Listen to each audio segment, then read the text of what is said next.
But can New Zealand get up and beat them for the second time in a month this morning? We'll be live inside the Ericsson Stadium in Auckland in just a few minutes' time. Actually, if you look in the history book, Steve-O, you go back to 1953 when the Kiwis last won a series against Australia. So, as you say, with the All Blacks losing in the Rugby Union World Cup, this is a massive match for rugby league in New Zealand, isn't it? Certainly is, and especially for the Paul brothers. It has always been a religion, rugby union, in the Kiwi land, and I think that this is a wonderful opportunity for rugby league to take a stranglehold there. It has been improving in popularity over the years, especially with the introduction of the Auckland side into the Australian National Rugby League, as we call it now, and I think that that's certainly lifted the profile there. And I think that the main reason that Frank Endicott, the coach, really has brought together a very strong side. We spoke about the pride or lack of it last week. Let's not go any further than that, but it really will be interesting for the Great Britain players, who will be changed now, to watch these guys, how they can just lift themselves that extra gear. It's no good our side priding ourselves by getting the odd game against them, and we have not beaten the Australians since 1972, that was in the World Cup, and we have not beaten them in anything ever since, Test Series or World Cups.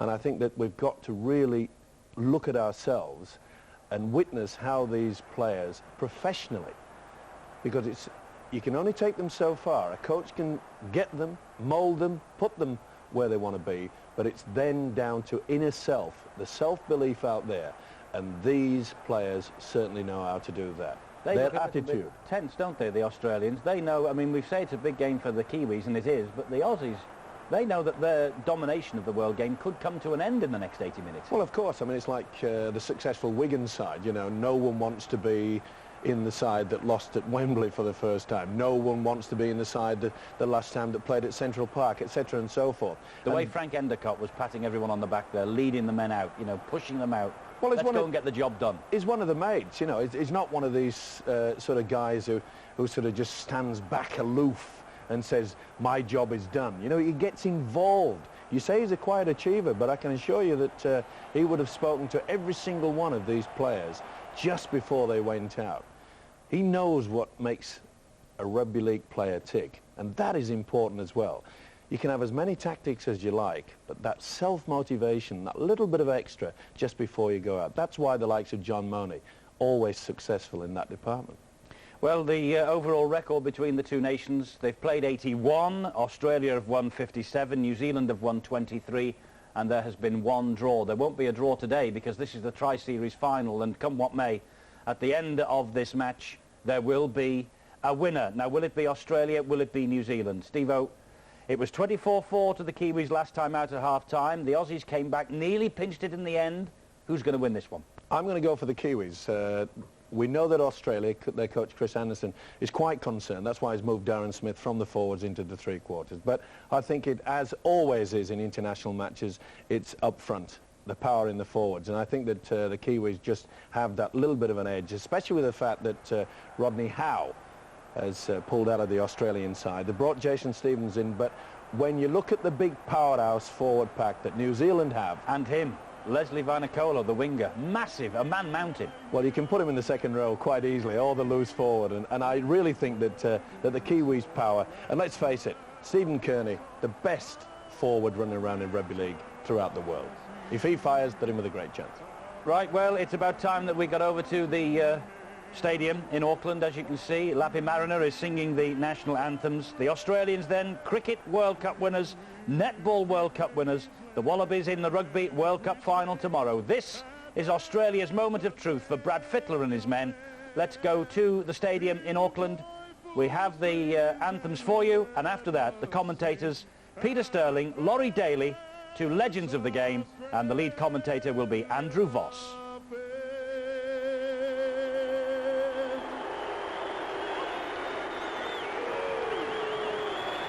Australians are fired up.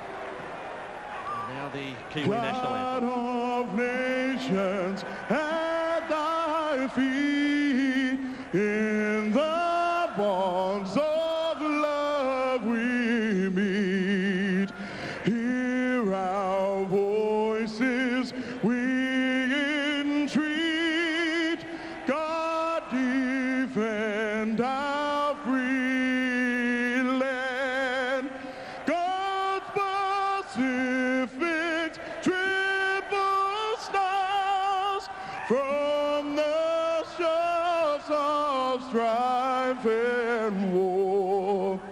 Make her praises heard afar.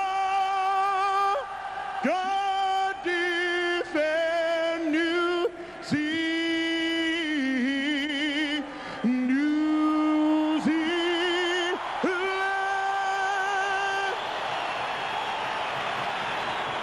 The Lappy Mariners certainly set the stage. Our coverage tonight going throughout the United Kingdom and Europe on Sky UK. And also a special welcome to all of you watching tonight from Melbourne's Crown Casino. Not just Melbourne Storm fans, I'm sure. Hope you enjoy the match tonight, the final of the Tri-Nation Series. To the Harker, and Stephen Kearney is up front.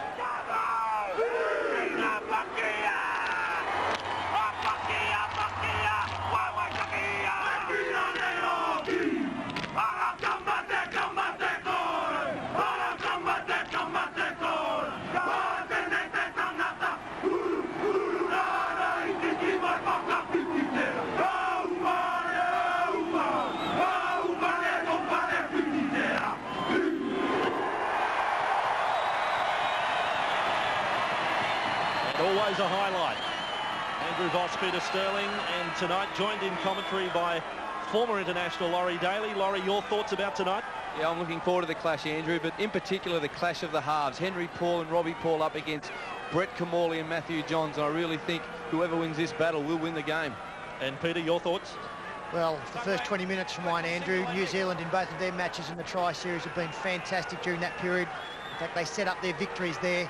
Australia need to start much better than we saw them do in game one. Get straight off them. Get them downstairs. Get straight off them. Russell Smith, the Englishman in charge. We are underway. The decider. And fielded by Brian Fletcher from the kickoff. And Matt Ruhr is in over the top with Richard Swain. I'm sure we're going to get a fired-up opening from the Kiwis. Jason Smith, or Stevens it is rather, who gets his first touch. Rodney Howe, not a minor problem for Rodney, quite serious in fact. He's due to undergo ankle surgery and also a problem with his knee. That is the reason he misses out on the action tonight. An early kick from the Aussies and Richie Barnett comes back. Over the 20-metre line, the two captains meet, the Sydney City teammates, Fittler and Barnett. And this is Vanakola, Canberra teammate of Laurie Daly. And Kosef was there in defence. Now Swain to the right, big tackle, enormous hit. That has left a mark there, and it came from Stevens up. And the Kiwis battered in this first set. Well, Jason Stevens, welcome back to the starting lineup. Yeah, he's probably got a bit to prove, Jason Stevens, tonight. Hasn't had a lot of game time during the Tri-Series, and that's the perfect start. Big hit. There's the kick from the New Zealanders on the last tackle, straight down Darren Lockyer's throat. He takes it 25 from his own line. And that kick was from Henry Paul. Kicking game, probably one area the Australians do have an advantage. Wendell Sailor. He already had a good game in the opening match of the series. He was just about player of the match, Wendell Sailor. There's no doubt he's been player of the series for the Australians as they go wide early in the tackle count. Fletcher nearly gets through, gets the right arm free, can't find support. They're on the New Zealand 40-metre line. And infield, Darren Brett it is, who cuts the ball forward for 10. And able to offload there for Gower. The Kiwi defence, they were reassembling for the next tackle. And hits the man a dummy half. Short blindside with Kimmorley, allowed to run all the way to the line. Well taken, ball and all there by Robbie Paul. Gidley, infield, Fittler. This is the last tackle, and the high ball is to the wing of Vangana. That's Nigel who defuses this one. And back to the 20 for the Kiwis. Early start to this match. It's worth having a look and reviewing the two occasions that these two sides have clashed this year. The first match, the Anzac Test, not part of the Tri-Nation Series, but a win to the Aussies. But of course, more recently, the opening match of this Tri-Series won by the Kiwis by 2 points. A match at one stage they led by 20. Stand by if New Zealand do lead at half-time for an Australian comeback. At the moment it's Swain who will play it, 45 metres out from the Australian line, and to the left they come with Kearney. Devastating first half in the opening match. And it was that sort of ball that forced that. Rogers has got an intercept here. He's 50 metres to the try line. The chaser's coming. They won't get him. Matt Rogers scores an intercept try for the Australians. They're off to a flyer. He's just going to go to the video referee. See if Rogers is onside.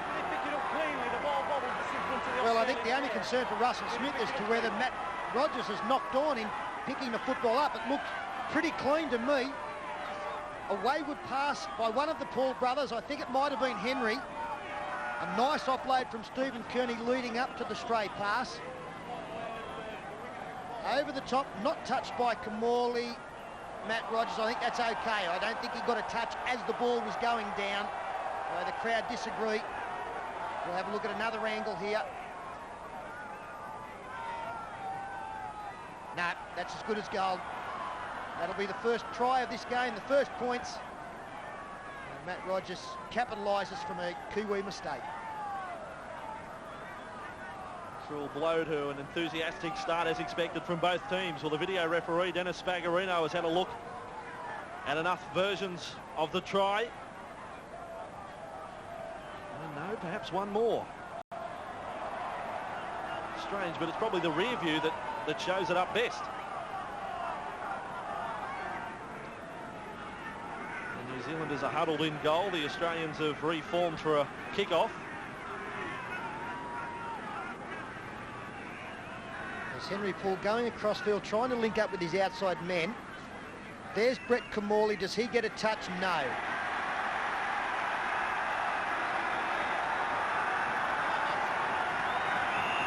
Second. Kiwis are coming back as if it is no try, but there's the green light. So some confusion right at the death before the official signal was given. The fans went off early. They thought no try. But it is a 4-pointer to Rogers in his 5th test. And he's building quite a healthy tally early in his career. And now he will look to convert his own try from 10 metres in from touch and 20 out. Season in the NRL finished so disappointingly with the Sharks, but tonight he starts off with 6 points. Intercept try to start things. 6-0 to the Aussies over the Kiwis. Australia leading the Kiwis by 6 points.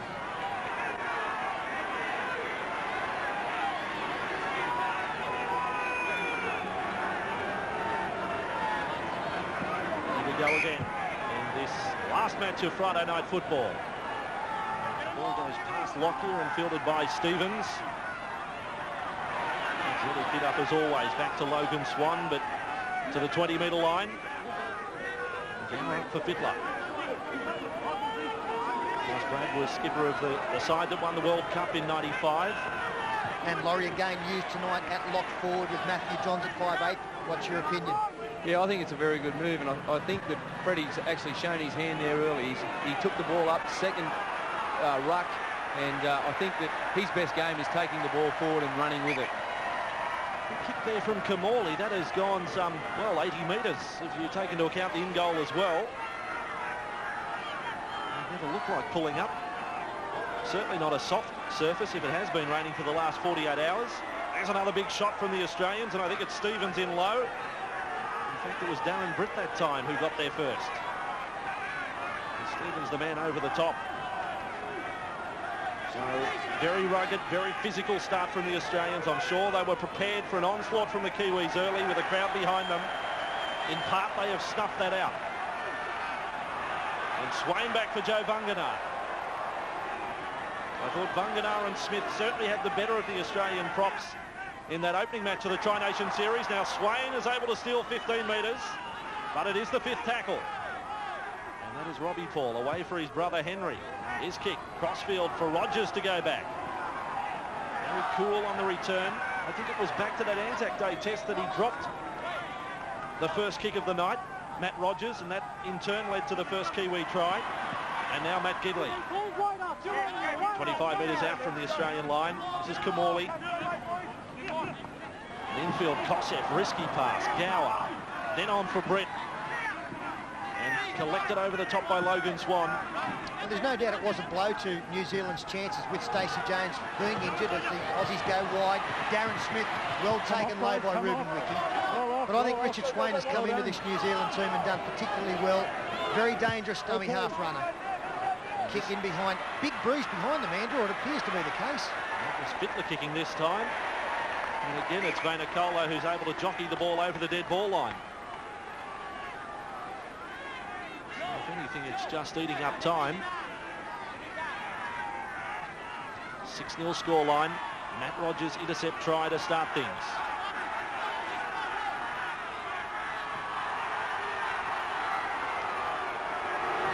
Comes up into the line to take one off the forwards. And now the crowd not happy with the 10 metres, and Russell Smith has responded. Joe Vangana is the man who was rushing up for the quick tap. Now it's with Henry Paul, and he gets it to the 40-metre line. So they're well on the attack and a full set of 6 to work with. Logan Swan. 2 metres out. Matthew Johns again at 5'8" tonight over the top. Robbie Paul. Inside ball for Kearney. Brushed away from one and away from Kosef. Now 25 metres out. And first bit of real pressure on the Australians. Henry Paul. Infield they come with Rua.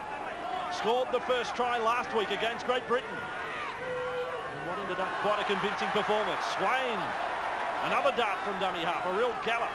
And last tackle. It comes back for Henry Paul. On for Kearney. There's no overlap there. Kearney's kick. Behind Lockyer. Lockyer. Almost a fumble. And is able to get it over the dead ball line. In fact, the video referee may be called for. Yeah, it'll be a line drop out here. Great work from Stephen Kearney.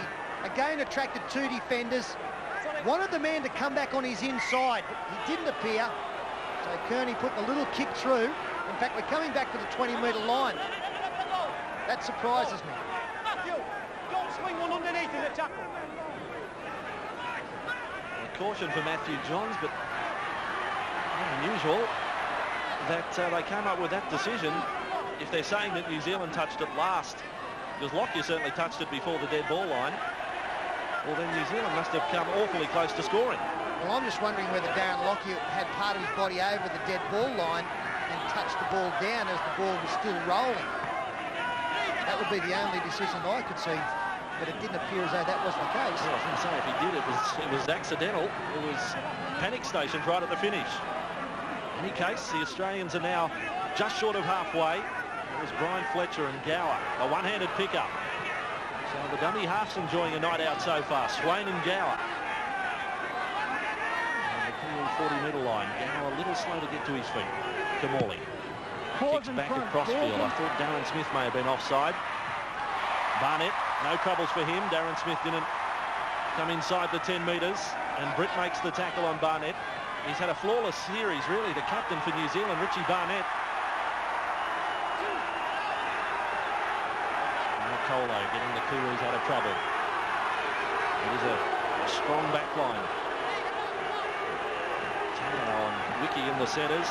Nigel Vangana and Vainikolo on the wings. And Paul has sent his brother away, Robbie. And Lockyer chases, it'll be in vain. Robbie Paul scores.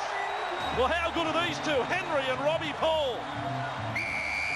Oh, I'd like to see them in the NRL, these two, on a weekly basis. They are marvellous players. Every time we see them go around at international level, you are more impressed. This time, Henry Paul took advantage of some good lead-up work by his teammates, gapped Australia up the middle, and it was no surprise to see Robbie Paul on his left-hand side. A little step, also a fend. In fact, he's taken out about 4 Australian defenders in the one movement. A brave chase here from Darren Lockyer from behind, but it was to no avail, and the Kiwis hit back very strongly. Great run here from the 5'8". Yeah, it was a great run there by Henry Paul. He's been playing hooker throughout the series and only got moved to 5'8" when Stacey Jones broke his arm, and he finds his brother in support, Robbie, and he's just too quick and scores under the post. Well, Henry and Robbie Paul combined. That's Robbie on screen and Henry about to take the attempt from right in front. It's Henry who's under contract with Bradford until the end of 2001, but Robbie comes up at the end of next season. We will take a break. The Tri-Nation Series decider 6-all.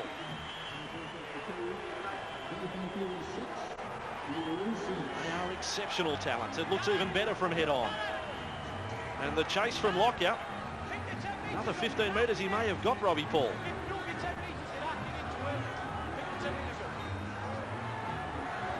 Stay behind. Back to the action. And a deadlock. And there's opening to the match and a big kick-off. Well, there's got to be a breeze there. Must be a gale. It's gone over the dead ball line by 10 metres. Yes, it wasn't just over, was it? And we can see flags on the far side of the field. They are blowing very fiercely in Australia's favour, and it's just something that they're going to take into consideration now as Jason Lowry comes into the action for the first time. Enormous kick from the restart. It's 70 metres on the fly as Kearney wrapped up. The body language of the Kiwis very good despite conceding that early try. Kearney muscles up and they're now 28 metres out. Swain to the right with Henry Paul, and there is Rua. Melbourne Storm combination in the second row for New Zealand. Rua and Kearney both coming off excellent seasons. Smith, the St George Illawarra Dragon in this test match tonight. 10 metres out from the line. Henry Paul first receiver. Robbie at second. A dummy to Kearney. Robbie Paul is there again. He may have come up short. Robbie Paul weaving and stepping. And Russell Smith goes to the video referee. I don't think there's going to be too many problems with this. And Robbie Paul puts 2 on the board in the space of as many minutes. And again, we come back to the restart. Russell Smith looking for double movement. Let's have a look where the elbow is on the right arm. Well, that's going to be very interesting. I think he's handled it very well, the try scorer. I think momentum takes it over, and he could have been guilty very easily of a double movement. Well, how smart was that? Robbie Paul, it looks like it's touched the line. Most players would have went the double bounce. He actually basically takes his arm off the football so that he cannot promote the ball. He definitely comes up short, but he doesn't. Well, they're going to say he's lost the ball. Oh, gee. Because he's taken his arm off it, he's lost control of it. Of course, you can force the football with the torso, but they're ruling he's lost it. Yeah, look, it's one of the rare ones that I've never seen something like that before. I can understand the decision, but I would not have been at all surprised to see a green light. So we have a ruling of a knock-on, but it could have easily have gone. That momentum did take the ball onto the line. It wasn't the last tackle, so we had the scrum packing down. And what a let-off for the Australians. That early try and a 6-0 lead. They could have been down 12-6, but for a matter of centimetres. And now Vella is out there for the Australians. A Parramatta-dominated bench for both teams. Smith and Vella for the Aussies. Kalis and Kidwell for New Zealand.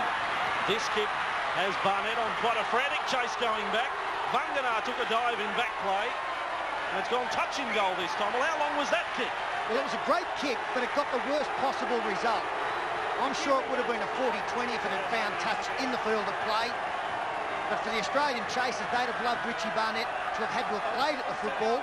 He was that close to the sideline, they'd have bundled him into touch. There's going to be a penalty here. I think you'll find interference on Vangana. Wendell Saylor, big push in the back. The touch judge came in. I think Russell Smith is happy that we have a restart of play on the 20. Only 10 lads, wait. We're watching that replay. The touch judge submitted his report. And here is Lowry. He's coughed it up on the first, so too is Vella. And look on both ways. And tempers frayed a little here. Strong charge, but coughed it up. Hold your 5, Kiwis. Things turn back the Australians' way. They start attacking 25 metres out. And Newcastle centre Matthew Gidley playing his third test tonight. Infield, Jason Smith. Turned side on when he got to Lowry. Now 15 out. Gower. Kamali drifting across field for Matthew Johns, then for Lockyer. Some slick work, and Smith is pounded by the New Zealand defence. Sailor. In for Kamali. Then on for Britt. He's offloading well tonight. Back for Kamali. Swan has him wrapped up. Kamali went down awkwardly. Almost squashed in the tackle. Matthew Johns pops off the right. Runs back into the arms of Nigel Vagana. This is the 5th tackle, and this has been good defence from New Zealand. Kamali's kick was rushed. There is Vainikolo. He takes it in the field of play. And this is a line dropout. A nice kick again there from Brett Kamali. The fact that Vainikolo had to catch a football in the field of play, that they didn't take the pressure off, they were able to push him back over the try line. Sean Timmins now there for the Australians. Was in the starting side last match against the Great Britain team in Brisbane a fortnight ago. 42-6 was the scoreline then. And Matt Rogers runs away from Robbie Paul, then gets away from another Matt Rogers. Here's trouble. He's 5 metres out. And to ground he goes. Joe Vagana was the last man. Kamali inside for Vella. And Vella, bumping run into Kearney. The call is to go to the left. They're fanned out. And Kamali across with Bittler. And long pass. Darren Smith steps inside away from Tallow and Lockyer. Here comes an Australian try to Matthew Johns. No doubt about it, there's some protesting from the Kiwis, but they worked it beautifully, the green and gold. Yes, the referee not even going to the video referee. The ball was touched by a New Zealand player. So it was play on. We saw on the far side Nigel Vagana come in field. That gave the Australians a chance on the outside. It was set up by this wonderful run from Matt Rogers. Beat Robbie Paul, spun out a couple more tackles, took it to 5 metres out. Vella followed up with a fine charge, and then Laurie, the Australian backline, did the rest with a little bit of luck out wide, I suppose. Yeah, that's right. You see Vagana there come in. He took the wrong man. Smith ended up with the ball. He got it off to Lockyer, and Lockyer just passes to Matthew Johns. But they always looked like they had numbers on the Kiwi side. Let's just have a look out wide here to see if the New Zealanders do touch it. Darren Smith props back inside. May have got a little touch there from the New Zealanders, but it did go backwards anyway to Lockyer. Matty Johns gets a try. The Australians celebrate. Disbelief on the face of Jason Lowry right at the finish. Matt Rogers bangs another 2 over. Tri-Nations final, and the Australians lead by 12 points to 6.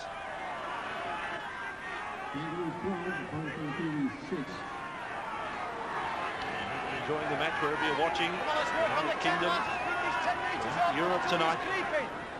Melbourne's Crown Casino. Back with the play. At 12 points to 6. Well fielded by Jason Smith. His another teammate. What a year for Michael Vella. Rookie of the year. Got a taste of State of Origin and now a taste of Test football. All in the space of 7 months.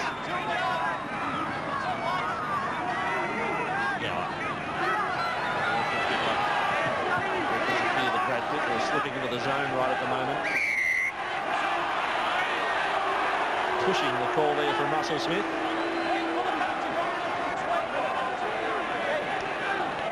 Probably a feature of his refereeing from game 1, as he had plenty to say. He explained his rulings, Russell Smith. He's done a good job in the opening moments of this game. In fact, it's been a bright start to this Test match. Possession fairly evenly shared. The New Zealanders 48. The Australians with 52%, only 3 penalties awarded. And already we have 3 tries on the board. Lost ball at the finish there. I'm sure whether Russell Smith was ruling that it was reefed out or not. He has. Nathan Kalis penalised. This one is 39 metres out. Well, judging by earlier kicks, they could certainly go for goal. They'd get the distance. Gee, I thought that was a fairly favourable call on the green and goals. It looked as though the ball just came out of Darren Britt's arms without any help.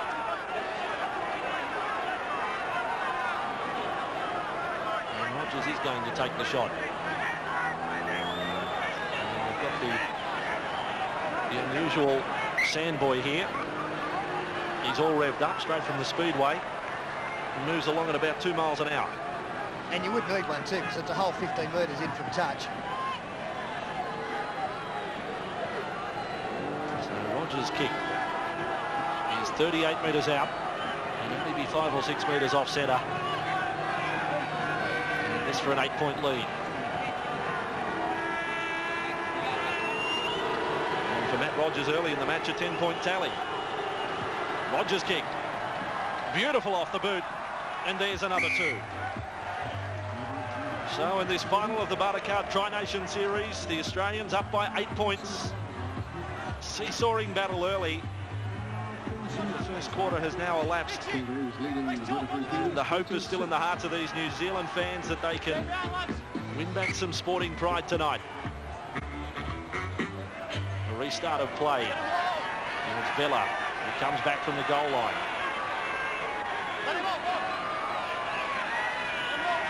Infield with Gidley. Has scored a try in each of his 2 test appearances. He'd like to keep that average up over the next 5 or 6 years. Now Darren Britt taken sideways there by Vanganar. The Australian props having the better of the New Zealand frontmen tonight.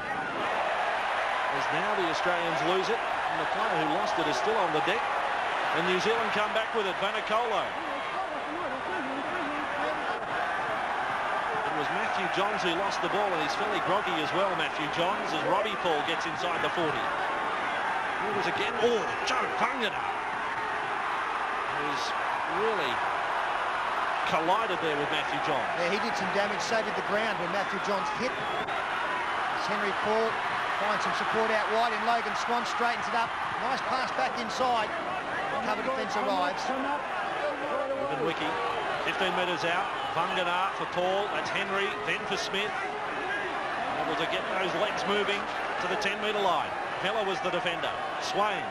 Left side, Robbie Paul, their try scorer. Threw a ball there for Talau.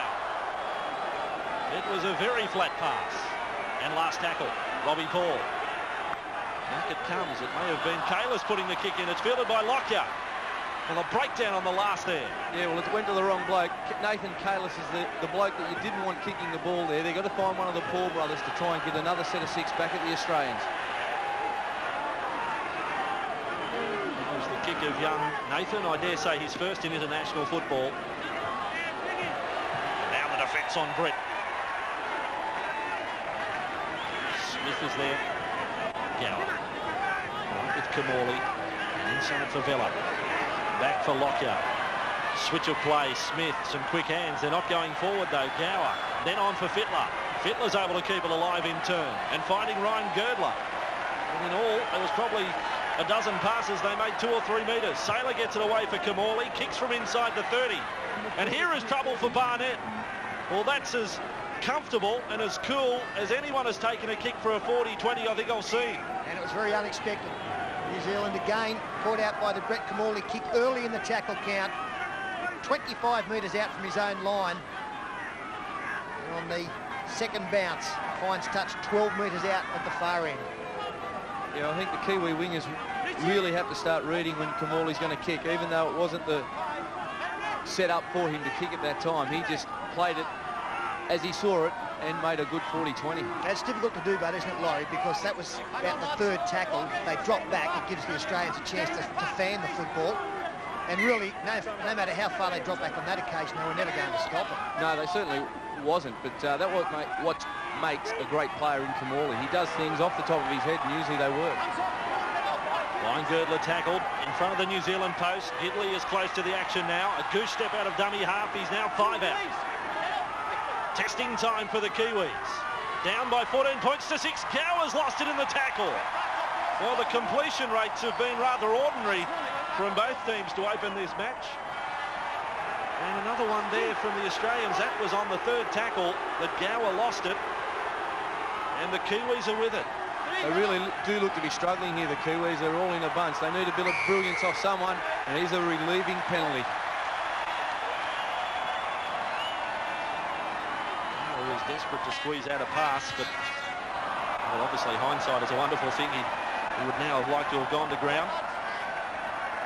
And Henry Liverpool actually lost a metre or two with that kick, but did fine touch. Chris Anderson wasted no time in getting Matthew Johns off the field. Ball from the sideline. It was a pretty heavy knock to the head, that's forward.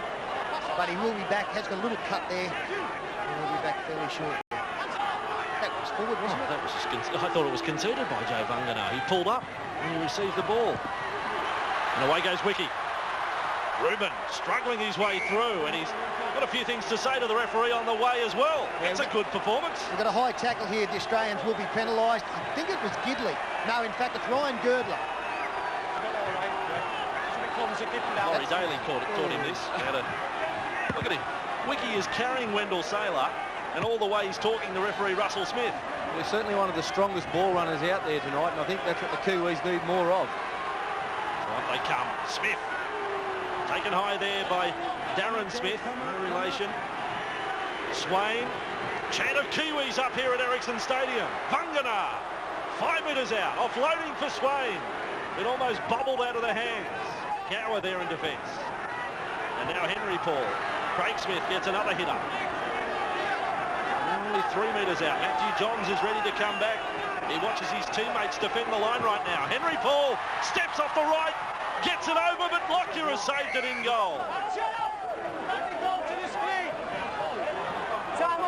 Now, does Darren Lockyer steal the football here to give a penalty away? And if so, is it a penalty try? Henry Paul lost control in the form of... Well, no, I don't think you can say for certain that he was going to score. I'm prepared to say Henry Paul just puts it down into Darren Lockyer's hands. But I didn't know about Russell Smith just saying, shut up to the player. No. Laurie sort of sat up, his ears went up when he heard that. They must learn good tricks, these Paul brothers over in England, because I thought exactly what you called there. I thought that Henry Paul just placed it in Lockyer's arms. I think he loses it. I think it'll just be play on with an Australian restart. And if it is a lost ball, well, it's in goal, it's back to the 20. But does Lockyer have something to do with the ball actually coming out of his control? No, I don't think so. His left arm is there. I think the ball's lost and it ends up. I'm fairly comfortable with a 20-metre restart.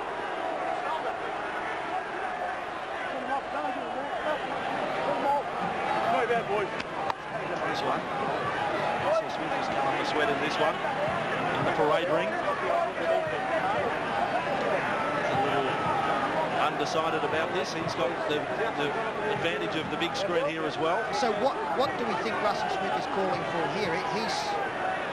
Is he maybe thinking of a penalty, or are we just looking to come up with what the right restart is? I think he's looking for a penalty. I think he believes that Lockyer has stolen the ball. I'm going to give a penalty to New Zealand. Yep. We're getting it first at home. Penalty to the Kiwis. But I don't think he can rule penalty try. No. It's gone back to ref's call. Well, what was inconclusive about that on the video for? Hang on, he's got Lockyer in the bin for 10 minutes for stealing the football in a try-scoring situation. So it's basically a professional foul. I don't mind that. If he's ruled, look, stolen ball in that situation, I don't mind that is a professional foul. Whether you think at home when you're watching whether it was stolen or not. And a great chance here for New Zealand. They will be up against 12 men almost up until half-time. They come back with Barnett. He's 10 metres out. You think back to 2 weeks ago, Australia put 2 tries on the Great Britain side when Dennis Betts was in the sin bin. Here's another penalty. It's against Fletcher. It'll lead up a few seconds. I'd be surprised though if they go for goal at 14-6. That's the way they're hinting at the moment. Yeah, well, they really have to keep their cool, the Kiwi side. Even though Lockyer has gone to the bin for 10 minutes, they certainly don't want to be throwing the ball willy-nilly. Because you can fall into a trap of trying to score, and then you don't, and you get frustrated. What about the decision to kick for goal, Laurie? As Aussie captain, what would you do? I probably would have, at that time, went for another 6. I think that Australia were under a little bit of pressure. Try them out for the first lot of 6 with a new fullback. Maybe put the ball up high to Rogers, test him out. Keep going, Nigel. Endicott in the stands. He's on the phone. He might be taking a shade of Tomato sauce about Henry Paul getting this kick from 19 metres out and 12 in from touch to reduce the margin to 6. Henry Paul's kick is on song, so 6 points is the margin, 14 points to 8.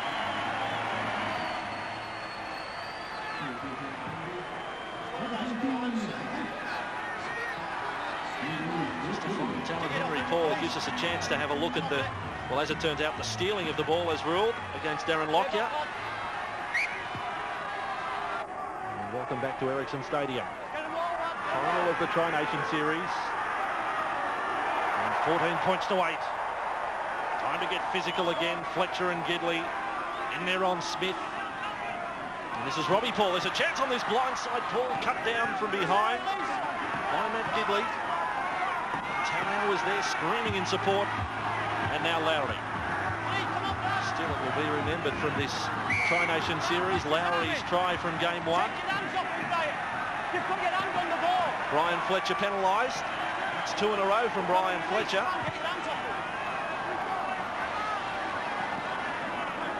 And this penalty count is mounting, 7-2 now to New Zealand, but they are behind on the scoreboard. 11 minutes remaining in this first half. Henry Paul. Oh, they pulled up there. That was Kalis. He was begging to be on the end of a big tackle. He's done well to offload the youngster. Back it comes then for Kearney. Fended away from Jason Smith and wrapped up by Fittler. Was there a play the ball there? It was mighty quick. Henry Paul for Smith. He's now 25 metres out. And then Smith low. And now Swain. Back with Henry Paul. Long pass there for Robbie. And Robbie Paul's pass was definitely forward to Talau. Well, what the Kiwis are doing, they are spreading the ball around with 12 men on the field, but they certainly need to change their angles. They're playing right into the Australians' hands of the sliding defence and just showing them the sidelines. They really have to start changing angles.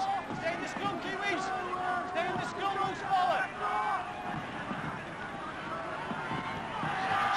By Kamali and Matt Rogers coming away.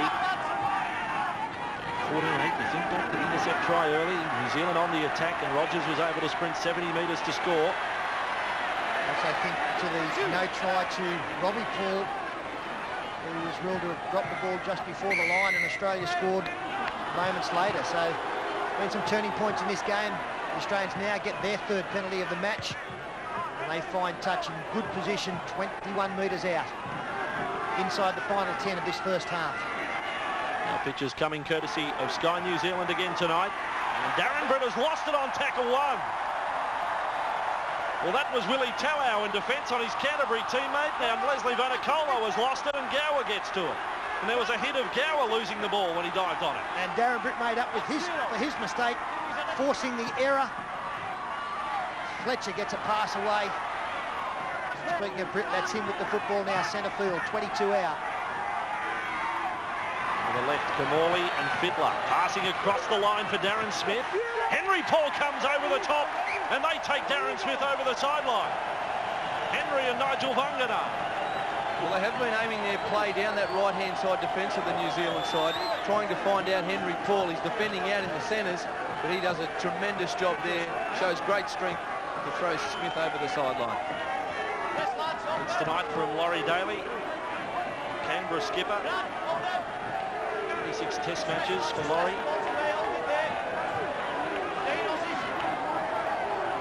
He kicked a field goal at this very ground in the one draw they played here. Yes, that's right. Bossy, good memories. Now coming out of trouble with Barnett. He's 10 out right in front. Oh, no. 50. Still a good memory. Kalis. Must have been 16, 17 years ago too. Vangana almost back to the 40-metre line. Swain. And Kearney. Hasn't been quite as damaging as you expect from Stephen Kearney. A few offloads early. But in this second part of the first half, he's been a little quiet. Henry Paul. Australia still down to 12, are they? And back it is with Matt Rogers at fullback. Lockyer the man in the sin bin. Rogers confronted by 4. And number 4 it is who gets him, Willie Talau. And for my reckoning, the Australians will be one short for about another 3 or 4 minutes. So So obviously they'll be looking to have as much possession as possible during that period of time. Darren Britt takes it over the 30-metre line. Again confronted by 2 and 3 defenders.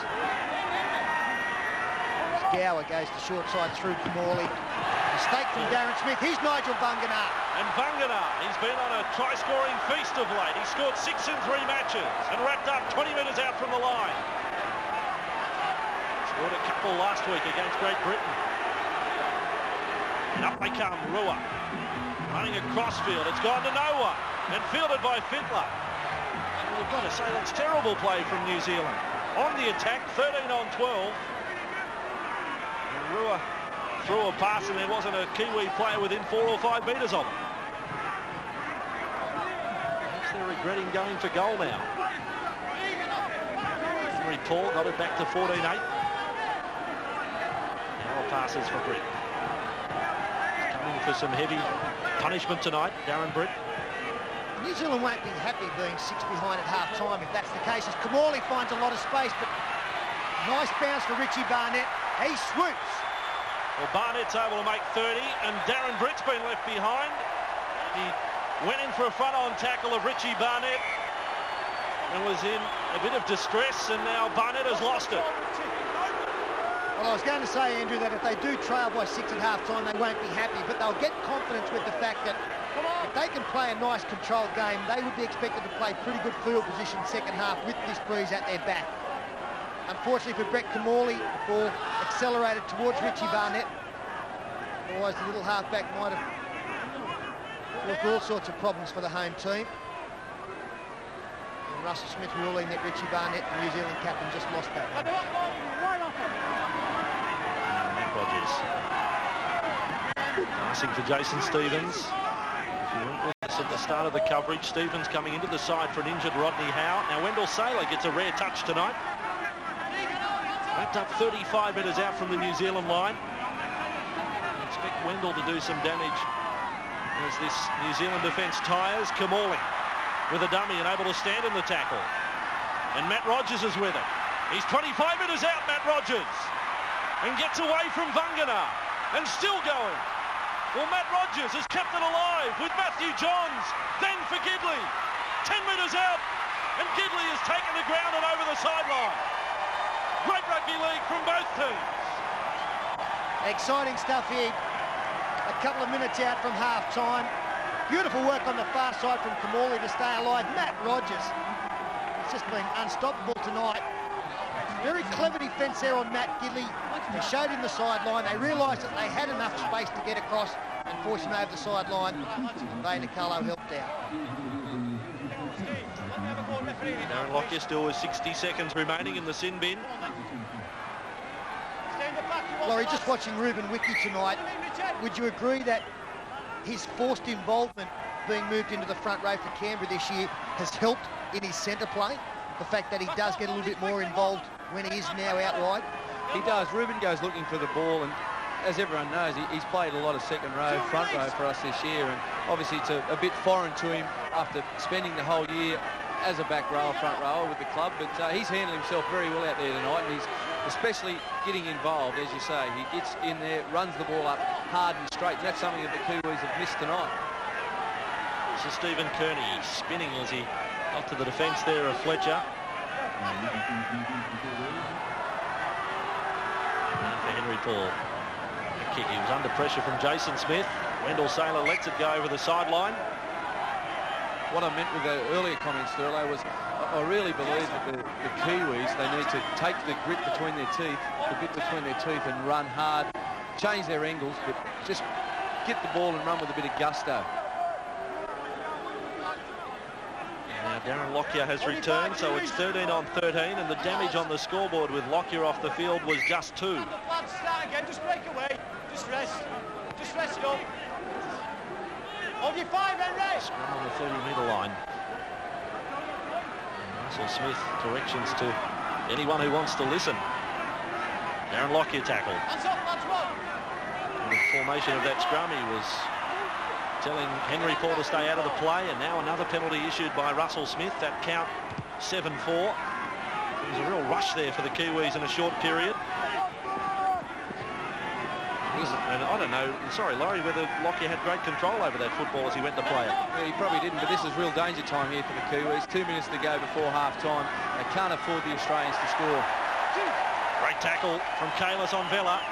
Parramatta teammates, not tonight. Kamali, passes was Fittler. And back infield, it's kept alive for Lockyer. Weaved his way back through the centre. It was Timmins who delivered the pass to Darren Lockyer. It was a nice bit of work. Kamali, Matthew Johns. And on the inside for Stevens, he dumps the pass back. It wasn't a good one. It was never going to go to hand. It was more in hope. And now it's Matt Rua for New Zealand. It's a long way being off a perfect half of football from the Australians, but they've certainly been physical. They lead by 6. And here's a New Zealand penalty. Vainikolo with a tap. Lungs it for another 10, and the volcano is away again.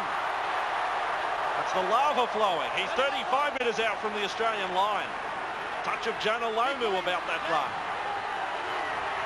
Henry Paul. Touch of confidence as well, the fact he raced up and took the responsibility of taking the quick tap. Robbie Paul now trying to find support, ducks into the tackle. 3 left, 15 out. Final 60 seconds of this first half. Tri-Nations final. Richard Swain. The dummy half runners caught them offside. And they're pointing at the post already. Brad Fittler has been called out. If you want to have a look at the tape, Brad, just see whether Yeah, a lot of penalties in this game now. We've got 13 awarded, but I've got to agree with the vast majority of them. We've got to clean it. Russell Smith just laying down the law to the Australian skipper there about play the ball area. Too much involvement there from the tackler staying in. Richard Swain ducks under Jason Smith. That time it was a 10-metre infringement, but I think he's done a good job, Smith, in this first half tonight. Yeah, I think he's done a great job as the half-time hooter goes.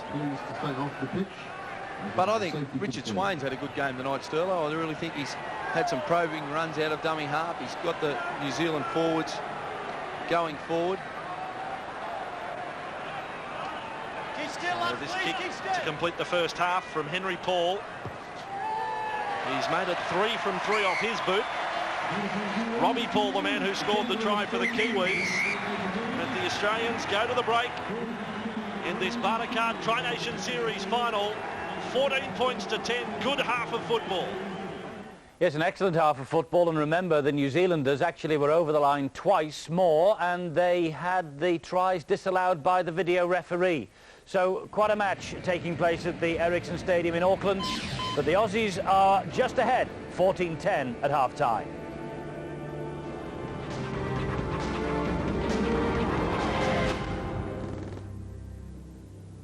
The time for speculation is over. 2 proud footballing nations on tenterhooks. Scotland v England on Ford International Football, coming soon live on Sky Sports. The undisputed heavyweight championship of the world. Holyfield v Lewis, coming soon live on Sky Box Office. One amazing day and night. Book Holyfield v Lewis for the early price of $11.95. Call 0990 800 860. Cable customers contact your local operator. Mr. President, what is your response to the allegation? The Thailand thing, I honestly thought they were women. That is not the allegation. The hospital funds. Pedro. Mr. President, you once had a summer job. So? Exporting Carlsberg Export. Brewed slightly stronger for a smoother taste, the Danes hate to see Carlsberg Export leave, almost as much as we like to see it arrive. Mr. President, Plan B.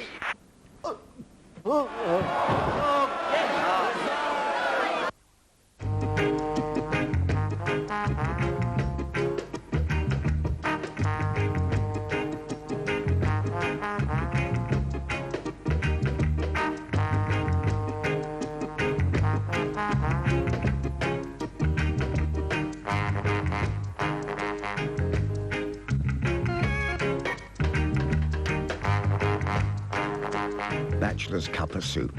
You just can't stop yourself. We are but a handful of good men. Weary. Battle-weary. But the time has come to gird our loins, to don our colors, and let loose the dogs of war. Whatever your sport, ProSport protects. Nicolas Cage, 8mm, and I Still Know What You Did Last Summer. Two unforgettable thrillers out now to rent on video and DVD.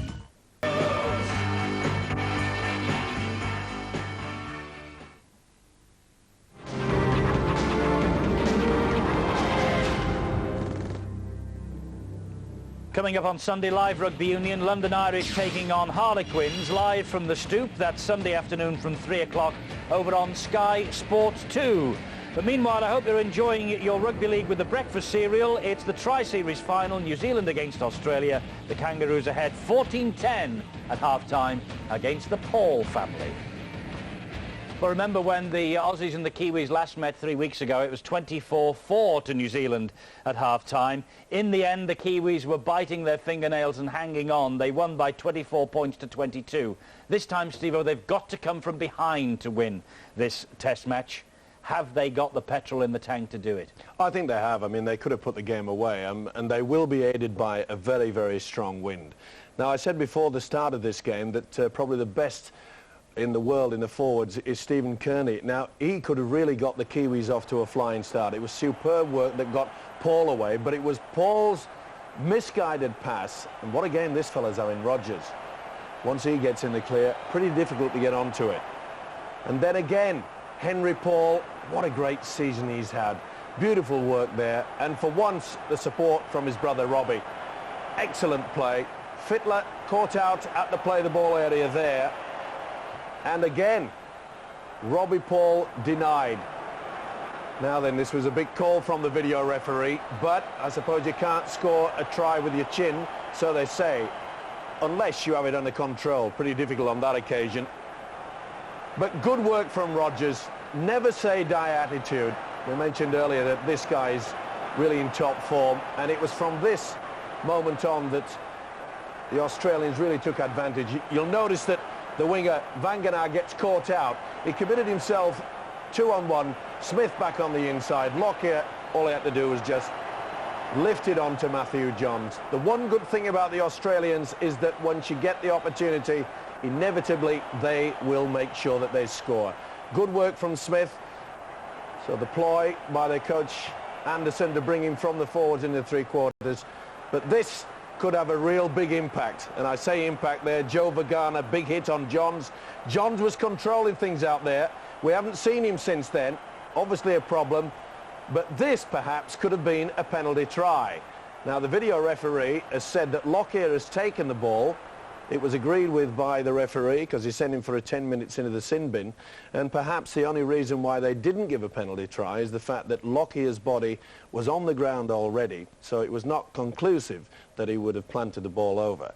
But they didn't take the full advantage with the Australians down to 12 men, and they should have. They did well, Australia, to hang in there. Yes, they held on, and Henry Paul's goal right on the stroke of half-time certainly gives the Kiwis hope for the second half. A big penalty count from Russell Smith. A couple of big calls from him as well. The refs call for that penalty try, no penalty try. But he's having a good game, isn't he? It's a tough game, and I think most of the penalties he's given have been spot on because there's been a lot of mistakes, but that's been brought about because of the power of the forwards. This is a tough international. This is how it should be.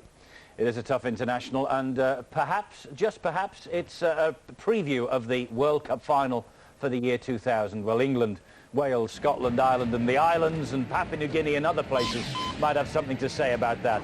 But this is the Super League show for the Kiwis, wasn't it?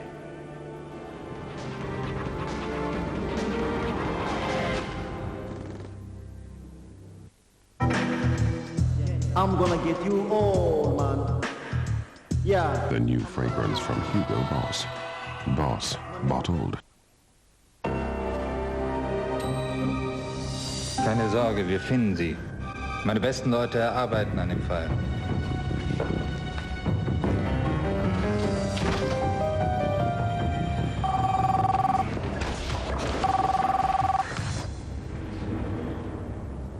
Lassen Sie mich mit meiner Frau sprechen. Bitte nur 1 Minute. Liebling, hast du eine Ahnung, wo meine Golfschläger sind? Du bist die Größte. He who drinks Australian thinks Australian.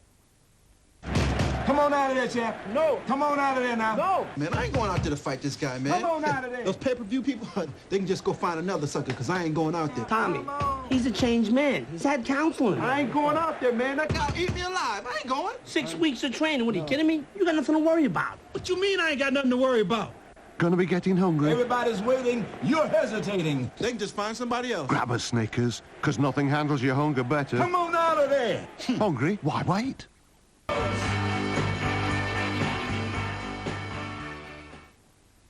However hard you clean, some smells just won't go away. Nothing gets rid of odors on fabrics like Febreze. I spray my curtains, my carpets, my couch. Nothing gets rid of smoky smells like this does. It's even safe on my favorite dress. It doesn't cover up one smell with another. Febreze finds the bad odors trapped in fabrics and gets rid of them safely. It's like it's been hung outside.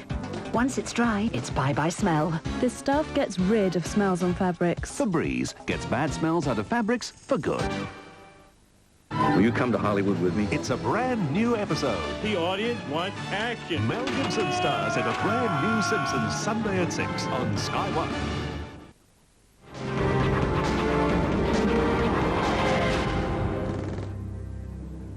Live World Championship Boxing coming up for you tomorrow night on Sky Sports 1. Johnny Nelson defends his WBO World Cruiserweight title against the former French Cruiserweight champion Christophe Girard. That's live boxing tomorrow night from 8:30 on Sky Sports 1. Right now, early on this Friday morning, some fireworks. I had to get it in some stage on November the 5th. Some fireworks at the Ericsson Stadium. New Zealand 10, Australia 14 at half-time.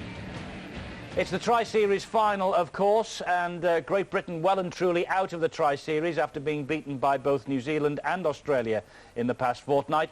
But earlier on today, the Great Britain Lions at least got up and got a victory. They beat the New Zealand Maoris by 22 points to 12.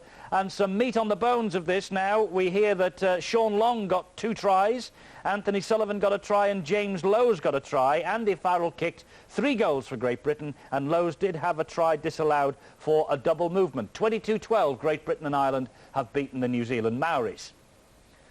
So at least they will come home with a smile on their face after a victory, and it won't be the 2 defeats that they will maybe remember on the flight home. But certainly the fans in this country will, Steve Owen, when they see the standard of the football being played by New Zealand and Australia this morning, the size of the task for the World Cup next year is absolutely enormous. Well, I think that first 40 minutes has shown that it will wipe away the smile from any of the Great Britain representatives, because it has not been a great tour down under for them, and it's no good saying they've got to lick their wounds, because really they should have beaten the Maoris a lot more than that. I mean, they were only thrown together 3 days preparation. Remember, Great Britain was struggling, to be fair, with I know, injuries. we've had a lot of injuries, but let's face it, we should be a little bit better than the side that's just thrown together. We will see a great second half, no doubt about that. I mentioned in the break that the advantage that the Kiwis will have is this tremendous wind. We saw midway through that first half that Brett Camorley, a wonderful 40-20. And I think if New Zealand can get their kicking game in order, then they are in with a great chance. I know that they capitulated, even though they held on to win in the first clash in the Tri-Nations, but I think that the kicking game is going to be so important. If they get it right, they're in with a great chance. They've waited a long time, haven't they, the rugby league fans in New Zealand, to give the All Blacks a bit of stick. And they're managing to do that, aren't they, at the moment? Well, as I say, because of the demise of the rugby union, they've got the black sackcloth out all over Auckland, you name it, everywhere within New Zealand itself. And it's, well, maybe they will in the second half, but it's not the bottom line that you want to be looking at. It's the ball, and make sure that it does get the 40-20, because I think it's one of the great rules that has been introduced into rugby league for many, many a day. And I think it's fantastic that the skills of the kickers, such as Henry Paul, they can be rewarded now. And I'm sure that the coach of New Zealand, Frank Endicott, will be making it quite clear to them that the forwards have done well in that first half. There's been some big hits.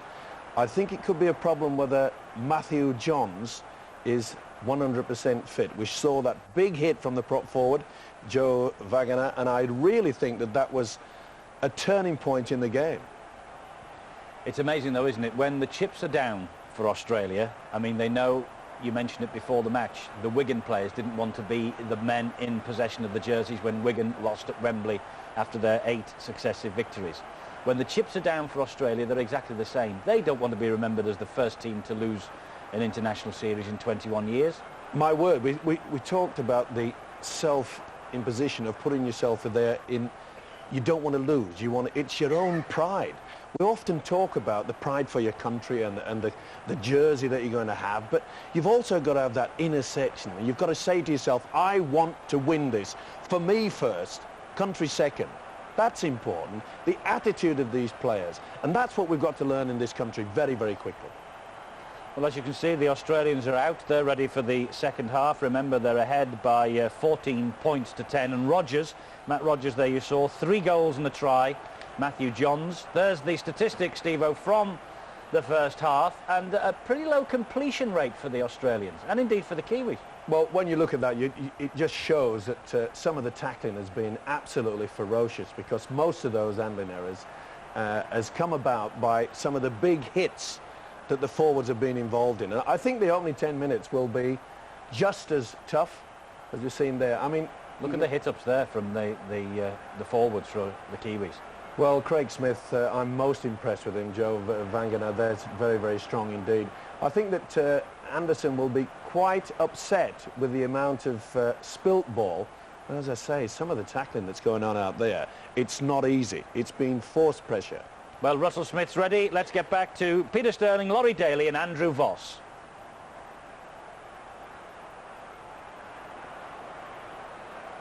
The fans didn't get it at the Rugby World Cup, but they've got it tonight. Australia versus New Zealand.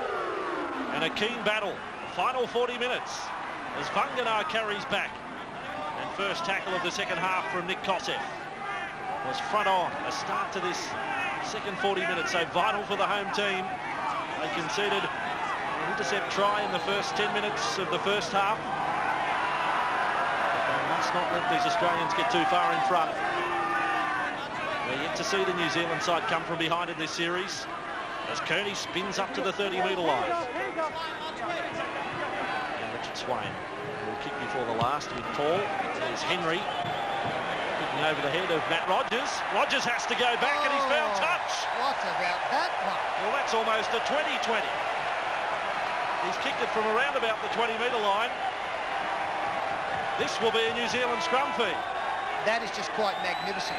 22 metres out from his own line. Matt Rogers herring back to keep the ball in play. 5 metres out. What a start. I think that's a 20-10. Well, he saw it in the first half. The Australians found out just how strong that breeze is early in the first half. Their kicking game went a little quiet, perhaps in that second 20 minutes. New Zealand exploited early in this half. So Robbie Paul it is. For Henry. And across it comes with Wiki. And Wiki is only 5 metres out from the line. Early pressure on the Australians. Henry Paul for Craig Smith. He had to go into warp speed to get there in time. He was rushing away after the scrum had formed on the previous tackle. Barnett taken back and across by Gidley. 15 metres out from the Australian line, and Robbie Paul straightens it up again. Rule was the decoy. Joe Wagner scored a try last week against Great Britain in a similar situation. A real powerhouse run. Robbie Paul and Henry. And then second man play for Rua. Well contained by the defence there of Kamali. Who goes for a ride on the back of Matt Rua. Now Robbie Paul puts up a kick at the last moment. That has been batted back. Australia come away with it. It's Lockyer. And a line dropout is ruled by Russell Smith. Russell Smith saying that Matthew Gidley is knocked on there. Speaking of Gidley, he came up with an absolute try-saver on Ruben Wiki. And I think, in fact, he's got Matt Rogers. So the Australians under siege early in this second 40. Siege, good expression for him. That was the mini bomb they tried on the wing of Matt Rogers there. Watching that replay, he had 3 attacking him. Craig Smith, you could see him trying to get into full speed. He does that by the time he gets to the 40-metre line. It was a good line dropout into this breeze too. And a good tackle from Matthew Johns front on Craig Smith there. There is still some concern over Matthew Johns. Slight concussion, they're keeping a close eye on him. Well, Darren Britt's in trouble now. He fell off trying to tackle Joe Bunganar there. And Rua is almost through. He's 18 metres out. Kosev gets him. Same start to the second half. Henry Paul pulls up for Logan Swan. Trying to stand in that tackle of Fletcher. He was over the top. And then Swain with Robbie Paul. Up for Kearney. Can't unload this time. Kamali is there with Fittler. And 5th tackle. Now Paul. Kick on the blind side. Not a good one. Over the dead ball line. And thankfully so from an Australian viewpoint. Well, great defence there by the Aussies. They handled everything the Kiwis threw at them. That was a double set of 6, and now they get the 20-metre restart. So 14-10, 2 tries to 1, and so it is who passes back for Gower. And that's a good first tackle as far as the Australians are concerned. Almost back to the 40-metre line. Lockyer. And to the left they come with Fletcher. Went over the top there of Robbie Paul. He ended up on his backside. Which is coming courtesy of Sky New Zealand. As Matthew Johns passes for Wendell Saylor. It's a sign perhaps of things to come in this second half. He was a little quiet, or the ball just didn't seem to find Wendell Saylor in that first half. There's Britt on the end of a technically perfect tackle from Matt Rua. Kamali kicks from the 40-metre line. Barnett goes back. He's on his own 10. Lockyer is chasing Barnett, fullback on fullback. And Barnett gets through the tackle there of Kidley. 15 metres out. A bit of interference there at the play of the ball. Appeals from Kearney. No action from Russell Smith. And that is Craig Smith, tackled short of the 30-metre line. Get Dave Middleton just to check what is the record for most number of Smiths on the field. There's one on Ruben Wiki. Smith in the centres for the Australians, and now Logan Swan. Last tackle. And Swain kicking from dummy half. Between both Lockyer and Saylor, Brisbane Bronco teammates. And Lockyer, who was good for a try-double against the Great Britain side. In most quarters, he was man of the match in that game. Of course, Robbie Ross was fullback the first time these two teams clashed in the Tri-Series. Lockyer called in for that match against Great Britain. And Darren Britt now tackled short of the 30-metre line. Pretty sure Darren Britt's not 100% right at the moment. Fittler sends it along there for Kosev.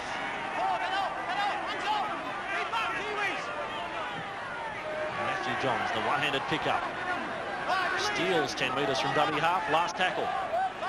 Gower to Kamali, able to run and then kick. Kearney was the player coming up in defence. Barnett is on his own goal line. I thought of passing there for Vainikolo, and Kamali, the kicker, is the first man there.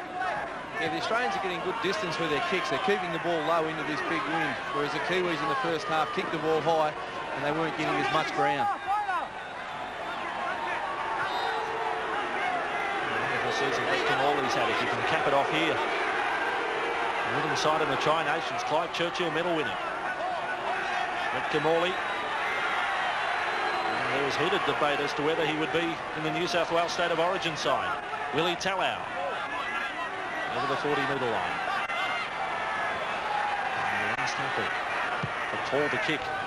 There's Henry Paul. Lockyer's got it covered this time. That was some 55 metres on the fly, that kick. And Lockyer had it covered, a pass out in front of Matt Rogers. He didn't mount stuff there. Rogers had to take a few quick steps forward. The New Zealand team has struggled early in this second half to come out of their own danger area. We've seen them forced to kick fairly deep on the last tackle. As Fletcher juggles the football. He's forced back a couple of metres to be tackled 42 out. Matt Rogers heavily involved tonight. Scored a try and kicked 3 goals in that first half. Matt Rogers, Darren Smith on an inside ball from Matthew Johns. No way through for a weaving Darren Smith. Here's Kamali. The Australians with Kosef switching the attack now. Darren Smith. There's 5 Kiwi jumpers there, and still he's able to make 10 metres. Ruben Wiki was trying to reef the ball out of the hands. Kamali. The 30-metre line. Not a good kick. Fielded by Barnett. He's been flawless. Kamali's in trouble after kicking. He's got a problem with his hip. You saw him there on screen. So, key playmaker. In some bother. Talau, the Canterbury centre. Good run. Almost back to the 40-metre line. And Kamali is still hampered for the Australians. Well, the referee being fairly liberal there. He allowed to play the ball to go. Talau didn't touch it with his foot. Vainikolo. Can he beat Rogers? Yes. And Lockyer coming on Vainikolo. And they get him down, Rogers in tandem. Kamali has gone off, Girdler's on. And the Kiwis attack with Kearney. Look at them, strung out here. And Henry Paul straightens up and a try saver from Gower. Superb tackle from the Australian hooker. Has saved a try. Logan Swan. And then for Smith. Can they hold out here? It was the last tackle changeover. They had numbers to the left and they've hit one up on the last. Well, Laurie Daly, what about the tackle of Craig Gower? It was a great tackle by Gower, but that's a couple of times in this match that the ball has gone to the wrong player in the last tackle. One of the Paul brothers, there goes Vainikolo on his run. Great tackle by Lockyer. I thought he went into touch. Great work.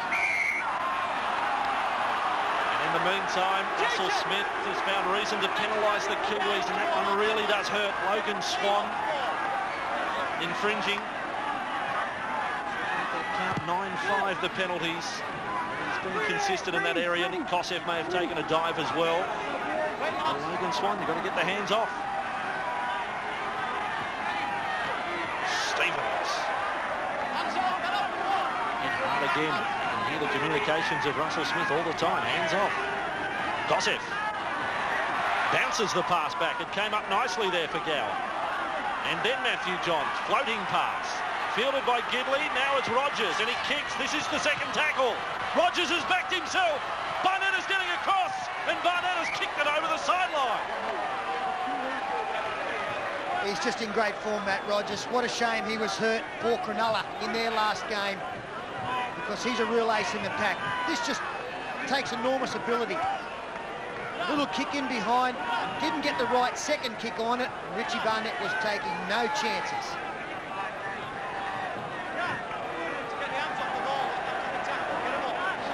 The scrum, it's only 11 metres out. Kosef is on the bench.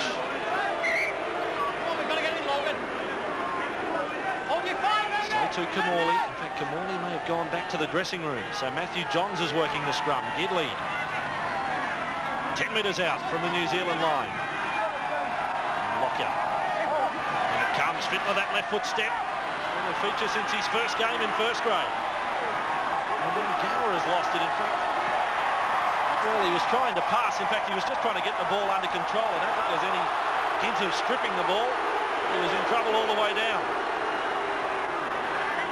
New Zealand with Wiki on his own 10-metre line. It is again Gower. Well, he's got hold of it there. They're all attacking the football.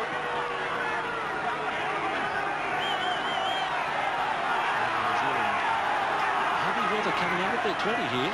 Smith only just over that mark, but they're eating up the tackles. They're not being permitted any quick play the balls. The Australians doing pretty well to slow things down, and that's making it much tougher for the Kiwis to get out from this end. Again, they'll be forced to kick inside their 30. It's Henry Paul. And 3 men at the back for the Australians are waiting. Lockyer in the centre. And Rogers and Saylor have the wings covered, and Rogers is away again. Oh, this is a supreme performance tonight from Matt Rogers to halfway. It was Saylor in game one who was outstanding tonight. It's the right winger of Matt Rogers. He's in again a dummy half. The Australians maintaining this 4-point lead. Vella dumped in the tackle, 35 metres out. Gower is busy. He's made 10. He's made 15, Craig Gower. And rounded up there by Henry Paul. Logan Swan at his side. The Australians mounting to something here. Fittler passes flat for Darren Smith, then for Saylor. Hard to hold out. Wendell Saylor wrestles away from 2 and then a third, and has taken in goal.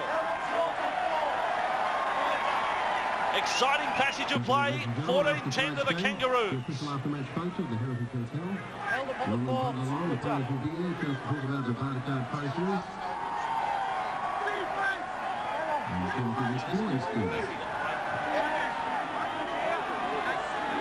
Rest, lads. What about you? Get in, Logan. Ericsson Stadium, this Tri-Nation Series final. Key time here. Full set of 6 for the Australians, 10 metres out from the line. It was Girdler on the first. And now Jason Smith tries to bulldog his way over. Kalis is low in the tackle. Over the top with Swain. And Girdler at dummy half. Matthew Johns, still no Kamali out there. Matthew Johns gets within 2 or 3. Lowry was able to ride him to ground. They come to the left and losing the ball. It was Wiki who came off the line. It's play on for the Australians. 4th tackle. So no restart of the tackle count for the Australians. Jason Smith trying to back over. This could be another scrum for held up. Wendell Sailor was. With Wiki's tackle. He hasn't ruled a lost ball against the Australians, and he hasn't ruled that New Zealand touched it. Well, this is going to take a great effort from New Zealand to hold out. That's Ruben Wiki coming up and smashing Ryan Girdler. It was ruled to be the 4th tackle. And at the end of it, Jason Smith held up exactly the same way that Wendell Sailor was only moments ago. Restart again from the scrum for the Australians. Lockyer passes for Gidley, then for Rogers. That's a try for mine to Matt Rogers. A superb finisher, Matt Rogers. And in the blink of the eye, the Australians for mine have scored. The video referee will check it though. Yep. And it could be a decisive try in the context of this match. No trouble for mine from Matt Rogers. Laurie Daly. Yeah, well, that's a try. Great work there by Matt Rogers. Did a great in and away on Vaynerkolo. There goes the green light. Try. Aren't they a superb wing pair? Wendell Sailor, Matt Rogers, great runners in broken play. Amazing strength. Not much of Matt Rogers, but the way that he can spin out of tackles, beat tackles, and then take advantage of his pace. They just get on the outside. Darren Lockyer did very well to go in and away. Gidley realised that he had to get the ball as quickly as he could to Matt Rogers, and they gave the flying Cronulla winger just enough space to cross out wide. Yeah, you could see the confusion in the Kiwi defence. Some guys were sliding out, other guys were coming in. There obviously was no talk, and as you can see here, you see him going across. Henry Paul, Talau went to come in, left Gidley unmarked, offloads to Rogers, who's got too much pace for Vaynerkolo to go over in the corner. Good delivery there from Gidley. And this man on screen now with 14 points for the night, and he's looking for another 2 here right from the sideline.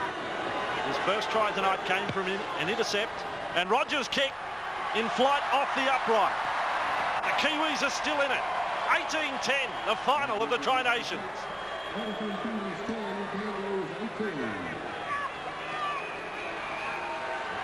Fletcher, Kosef and Stevens all on the bench, and Kamali still in the dressing room.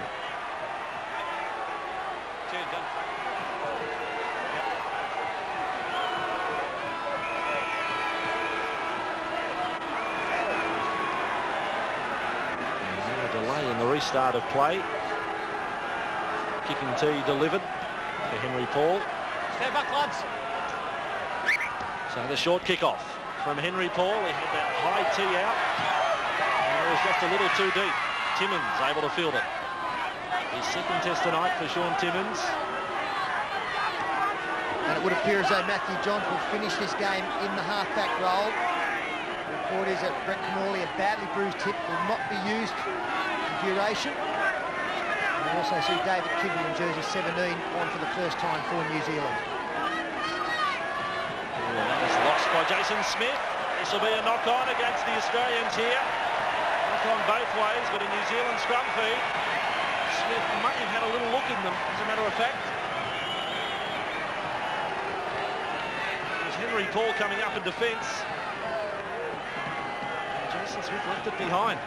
It's really critical after you score points is to make your next set of 6 the best one.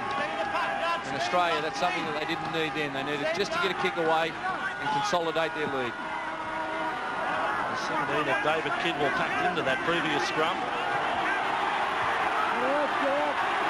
They come left. Kalis taken front on by Vella. You wouldn't know their Eels teammates. They're having a real fight there. 15 metres out. And Vella is penalised, and I think Kalis has given him a gobful. Right in front of the Australian posts. The difference at the moment is 8. There's no choice to make here. They must kick the goal to take them a converted try from the lead. And Henry Paul should have few problems with this.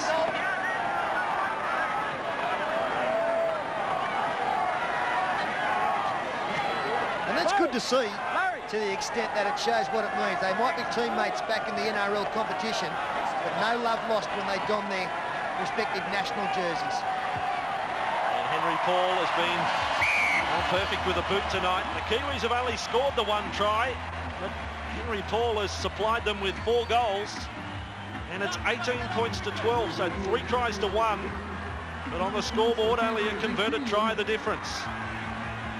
Remembering they did have a few close calls with a video referee in that first half. They're not out of this, New Zealand. Step up, lads. So Lockyer will restart play. Spent 10 minutes in the sin bin in that first half. New Zealand with Kalis. Good start to the summer of cricket today too on the 9 network. Intriguing first day, Australia versus Pakistan, and that will continue tomorrow. From 10:30 tomorrow morning from the Gabba. Pakistan 6 for 280. Just 3 wickets late in the day. Certainly sets it up for the second day's play. Gene Namu is now out there for New Zealand. So really Frank Endicott has worked off a 15-man roster tonight, and only Namu and Kidwell getting runs for the last period of this game. And Robbie Paul will look for a 40-20. Henry Paul who gets the kick in from that 40-metre line. Rogers has got it covered. He's taking his time. Now he's with it. Rogers away from Talau. Taken by Kalis and also Kearney. So they've had just the 1 40-20 kick, and that was in their first set of 6 after half-time. It was more or less a wake-up call for the Australians. It must be very difficult to carry a famous surname in the game of rugby league, but I'm willing to say that Matt Rogers may well emulate and even exceed the deeds of his great father, Steve Rogers. He is that talented. It's a big rap from former international Peter Sterling. Wendell Saylor is dancing. He ran on the spin like he was on a kebab machine and then lost it. So Namu is with it for the Kiwis, and now Kalis. He's inside the 40-metre line. And Robbie Paul.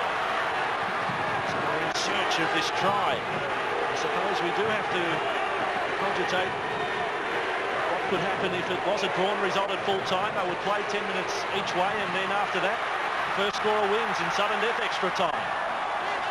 In the meantime, the Kiwis are looking for that try. Barnett tackled 10 metres out. Now Robbie Paul kicks. It's put down there by Girdler. Still on, and Lockyer just bats it over the dead ball line, and Logan Swan says, oh gosh, I missed.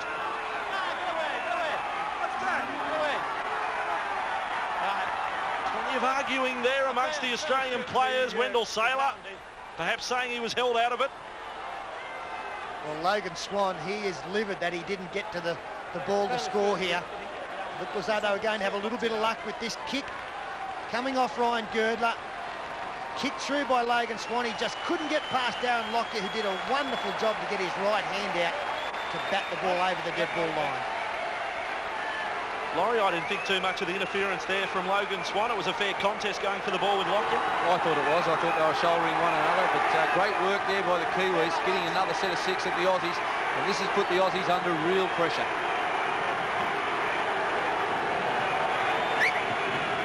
I wonder how some of the Australian referees would handle the protesting of some of the players tonight. I'm thinking of Stephen Clark for one.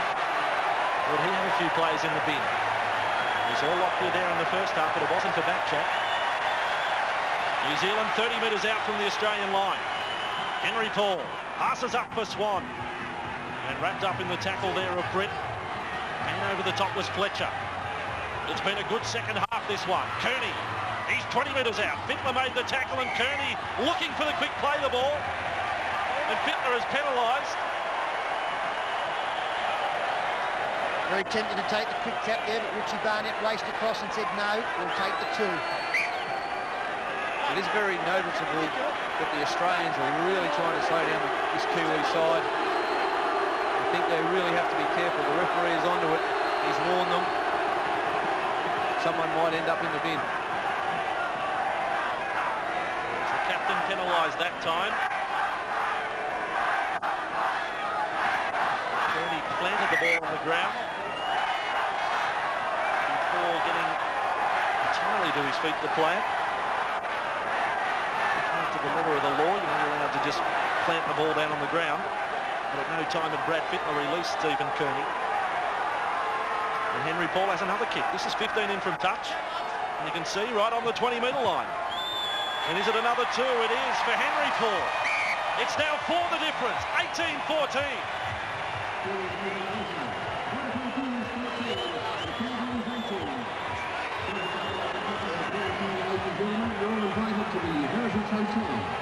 This was a swinging arm over the top of Kosev that missed the ball head of Jason Lowry. Actually so for Jason. 17 and a half minutes remaining. The final of the Bartercard Tri-Nation Series, and we've got a thriller at 18-14. 3 tries to 1, but Henry Paul tonight has kicked 5 goals. And take 2 on the Brett Kimmorley situation. He's actually come to the sideline and said to the officials of the New Zealand team, look, the Australian team, I'm sorry, that he is available. So we may see him back in the action here for the last 16 minutes as New Zealand, Gene Namu out of dummy half, kicks over the head of Wendell Sailor. Sailor's got it covered though, in goal area. I still think he can be a match winner tonight, Wendell. Rogers has had, I guess you could say, the headlines out of this match. The Kiwis know that Sailor is as dangerous as anyone out there. Lockyer now. And another one of those strike players from the back.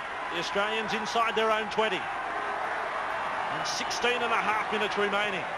Fletcher. And they carry him back to the 20-metre line. Henry Paul is there with Joe Vunganar and Logan Swan. He's lost it in the tackle. And now he's ruled penalty to the Australians.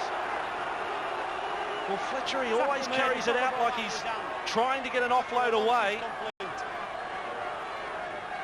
Brad Fittler very animated toward his teammates after this penalty awarded his way, saying, settle it down, control the ball, and now they haven't found touch. I'm sure his instructions weren't don't find touch, because they failed to do so, and the Kiwis are on the attack, 29 metres out. The New Zealanders looking to come up with some sort of joy at the end of what has been a low week for them on the sporting front. Logan Swan is 15 out. He's having a stormer in this second half, Logan Swan. Brett Kimmorley back for the Australians. Wiki. 5 out, Ruben Wiki. Taken sideways there by Smith. The crowd is lively. Vunganar, Henry Paul, Robbie Paul. 15 metres out inside. Joe Vunganar juggles and tackled 10 metres out. Britt will be penalised here, and he's off to the sin bin. Darren Britt is off to the sin bin. Well, he's issued plenty of cautions. Yeah, look, I think he's the victim of circumstance here, Darren Britt. I don't think he physically had time to let go of the man about to play the football. I think this is one of those occasions where you're talking about, you've got to remember that the man playing the football does have to get to his feet, and the referee does have to allow the tackle player, or the man making the tackle, time to let go. You're right, Peter. The rule book says you can't just plant the ball on the ground and lever yourself off it. You must get to your feet, then place it to play it, if you want to play it by the letter of the law. Well, I suppose we're in the hands of Russell Smith tonight, and he's been fairly consistent, and he's just had enough. Yeah, he has had enough, but it'll be interesting to see if New Zealand get penalised for a holding down tactic, whether he puts someone in the bin from their side. 18-14, they're all on notice. Make it 18-16. Well, there's some irony too in the scoreline. There's been, I guess, plenty of the leagueies have been criticising rugby union. No tries. Well, New Zealand tonight have got a 16-point tally, which includes 6 goals. The only difference there, we don't have a 50-point tally with no tries, Andrew. 6 from 6 for Henry Paul. Which game I'd rather watch. And it's right here as Lockyer restarts play. 2 the difference, 13 and a half remaining in the Tri-Nation Series final. And Craig Smith. What a way to finish the football season. Now Wendell Sailor and Craig Smith toe-to-toe. This is going to have to be a big effort from the Australians to win a final, having had a player short for 20 minutes in total, because we will only see the Australian man back in with a minute to go. Maybe, well, 2 minutes. As if you're at home, the penalty count 12-6 to the Kiwis. And a reminder, if they're level at full time, 10 minutes each way, and then it's, if they're still level, sudden death extra time. Not a good kick. Straight to Matt Rogers. And Rogers runs into the back of Matt Gidley. And on their 40, Gidley comes away. Some cool heads required. Gidley is taken a little high there. This helps the Australian cause.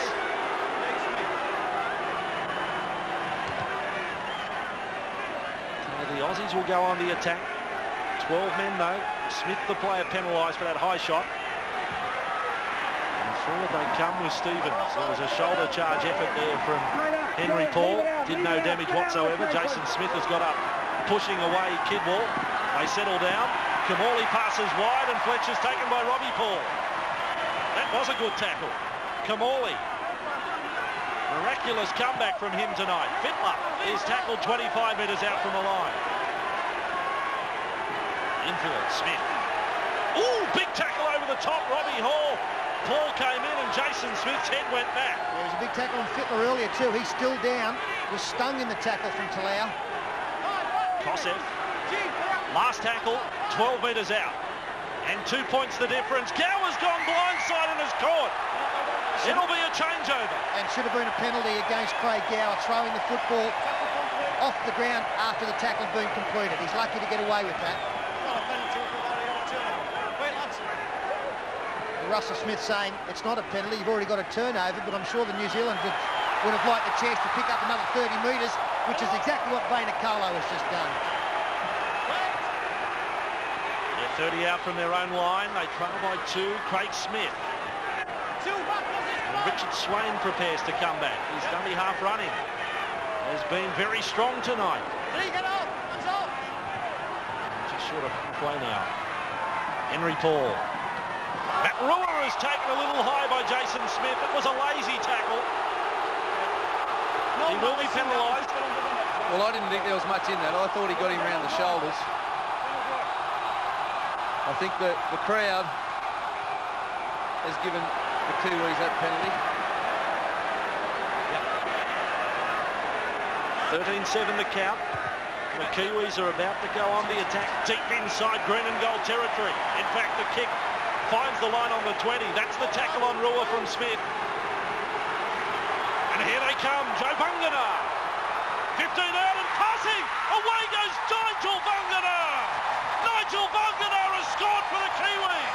Cousin to cousin. And they are in front for the first time tonight.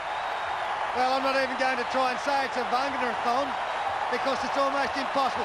Great ball hit from Joe Vangana. He just took the whole Australian defensive line by surprise. Brad Fittler can't believe it. Trying to rally his troops, and Nigel Vangana, we said earlier he's been on a try-scoring spree. That's something like 7 tries now in just 5 test matches. And who knows, it might be the winning one in this Tri-Series final. You can see there, Darren Smith is actually defending on the wing. Sailor is inside him. They've tried to put the big hit on Vangana. He's offloaded to his cousin who's gone over in the corner. The Kiwis are celebrating, but there's still 10 minutes to go in this game. I wouldn't write the Australians off. Doesn't it augur well for New Zealand Test Rugby League, having such young players doing so well? Joe Vangana's got 22, 23, a try scorer, much the same age. Paul Brothers, Stephen Kearney might be 27, but he's got a wealth of experience. He's attracted 3 defenders there. Wendell Sailor, as Laurie pointed out, was already in there. Darren Smith, he came in as well. and a saloon passage down the sideline for the try scorer. Nigel would have run to the South Island if he had to score. Henry Paul, can he keep it? Perfect for the night. He's hit the post. His first miss. And now it's 2 points the advantage of New Zealand. 20 points to 18.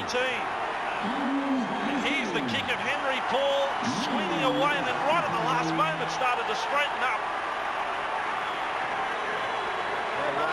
Barnett looking to skipper this New Zealand side, we could say, for a series win, and it would be the first time since 1953 that New Zealand has triumphed over the Australians in a series.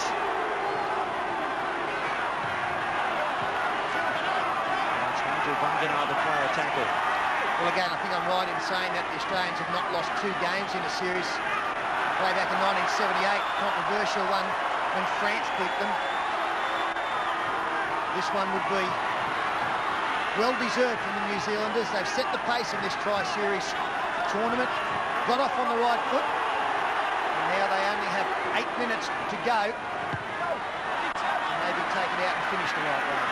There's that kick back from Matt Rogers. I'll tell you something about that Test series in 78 too. Here's Matt Rogers, the penalty count in both matches. Look at Rogers, carried almost back to the 10-metre line. The penalty count in those 2 games was something like 30-5 in each match against the Aussies.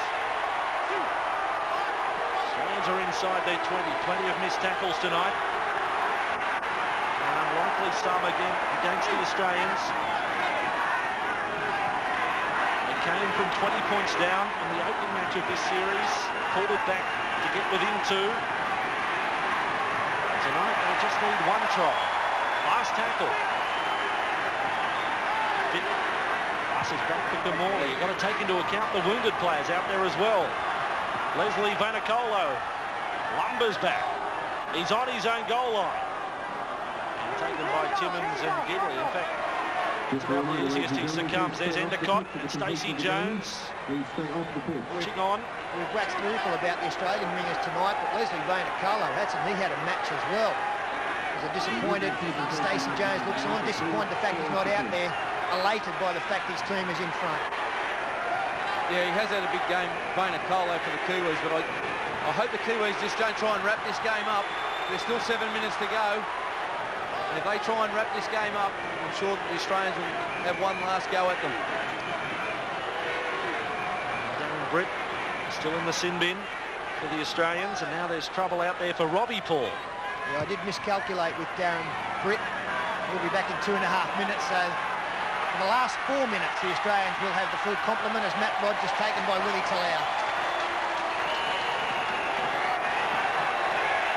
Just inside the 40-metre zone. Some heavy defence. Crowder's lifting. I don't think they haven't made a difference tonight for the Kiwis. They've kept things very upbeat. Lockyer wrapped up short of halfway. Now Rogers is limping. More troubles for the green and gold as Timmins is taken 45 metres out from the New Zealand line. It seems to be bad news right across the park at the moment. Kamali, he is through. 20 metres out. Back it comes for Fittler. And able to pass. Matthew Johns. Then for Saylor. Saylor will score. Saylor has scored for the Australians. And they are back in front. And there's 6 remaining. What a great try. The crowd is stunned here at Ericsson Stadium. The rain has started to fall. But the Australians, they pulled it out of the bag with a great try. Brett Kamali. We didn't think we'd see him again for this last 20, 30 minutes. He's got a badly bruised hip. He slides through. He finds Brad Fittler with a flick pass. Fittler holds off the defence. Matthew Johns looks for Wendell Saylor, and big Wendell crosses out wide. Well, when you're doing it tough, Sterling, you look to your champion players. And there goes Kamali straight through, finds another one here with a great pass in Fittler. Fittler backs it up to Matthew Johns, and Matthew Johns gives it to Wendell Saylor. 4 of the big guns in the Australian team combined to put Australia in front. And we saw from the head-on replay right then Matthew Johns delivering that final pass. He held it right up, committed the fullback. Wendell Saylor scores. 22-20. Rogers kick. It's swinging around. It's across the face from Matt Rogers. 2-point ball game at 22 points to 20. Darren Britt returns, so it's 13-13 for the close. What a great finish to our rugby league season, an extended one. Kamali took advantage of some poor defence from Rua and Kidwell. Matthew Johnson didn't want Wendell to come back inside because he'd opened it up on the outside, and the punch in the air from the Brisbane flanker. Now, 4 minutes to hang on. And the third time they've played this year, 6 points the difference in the Anzac Test. 24-22 it was at this ground 3 weeks ago, and tonight it's the Australians in front, 22-20. Matthew Johns at dummy half, and to the right side they come with Smith. Contained there by Swain. Fletcher's ready to come in with 4 on the clock. Timmins, 40 metres out. Nothing flash in this set from the Australians. Kamali's kick. Barnett needs a good bounce. He doesn't get it. He could be trapped in goal. Richie Barnett. What a kick from Kamali. Sailor's got him. That could be the match-winning play right there. Yeah, the heads drop on the bench. The New Zealand bench. 1. And Darren Smith coming over the top on Paul on the 30-metre line. Nigel Vungana, he thought he'd scored the match winner. Yeah, the Australians must make sure they don't give away a penalty. They cannot afford to give up 30 or 40 metres and another set of 6. Must do everything right and force the Kiwis to kick on the last. That's Kalis taking the 39 out from his own line. Still a long way to go, 3 tackles left. Well, there's been nothing adventurous here at all as Kidwell just carts it out of dummy half, made 10 metres, sure, but they need points. They need a try. Robbie Paul attacks. Talau's kick. Off the side of the boot, infield. Lockyer goes back. Rua's coming through. Lockyer gets it. Lockyer is with it for Australia and back to the 10-metre line. Now inside the final 2 minutes. Wendell Sailor. Kalis takes him to ground. Vanganar on the bench. Australians with Darren Britt. Britt and Lockyer spent time in the sin bin in this match. Now Timmins. He spent some time in the back row before. He's playing basically as a forward now in this second half. I hope we can get out of this country tomorrow. It might close down with this loss on top of a rugby union and netball loss. Jason Smith out of dummy half to Richie Barnett. This is the final throw of the dice.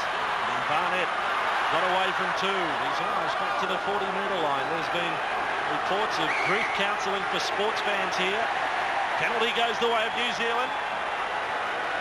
So here is the piggyback they wanted to get inside Australian territory. Final 60 seconds of this Tri-Nation final. Oh, I can't believe they took so long to make the decision. They wasted 5 or 6 seconds. I think Richie Barnett was asking his kicker whether he wanted to have a shot at goal. I think you're right, Laurie.